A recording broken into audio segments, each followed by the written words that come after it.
Hyderabad Vijayawada national హైవేపై రాకపోకలకు తీవ్ర అంతరాయం ఏర్పడింది. నల్గొండ జిల్లా చిట్యాల చౌటుప్పల్ మధ్యలో దట్టమైన పొగమంచు కమ్మేసింది. ఉదయం 9 దాటినా పొగమంచు తగ్గలేదు. ఎదురుగా వెళ్లే వాహనాలను కనిపించక వాహనదారులు ఇబ్బందులు పడుతున్నారు.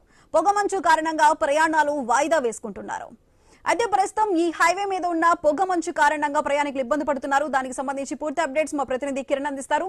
కిరణ్, చెప్పండి, ప్రస్తుతం అక్కడ పరిస్థితులు ఏ విధంగా ఉన్నాయి?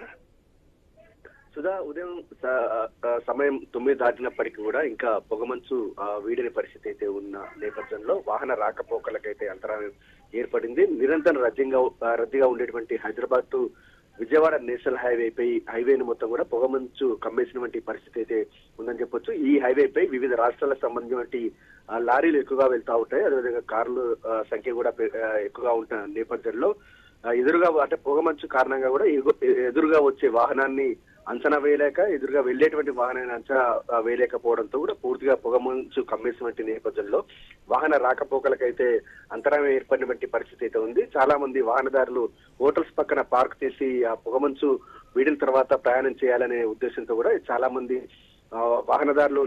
వాహనాలు నిలిపివేసినటువంటి పరిస్థితి అయితే ఉంది. ఉదయం 9 దాటినప్పటికీ కూడా ఇంకా పొగమంచు వీడని కారణంగా కూడా వాహన రాకపోకలకైతే అంతరాయం ఏర్పడుతున్నటువంటి పరిస్థితి అయితే ఉంది. సూర్యాపేట నుంచి దాదాపు చౌటుప్పల్ వరకు కూడా దాదాపు ఇదే పరిస్థితి ఉన్నటువంటి నేపథ్యంలో హైవే మొత్తం కూడా నిర్మానుష్యంగా మారినటువంటి పరిస్థితి అయితే కనబడతా ఉంది. Right Kiran, thank you.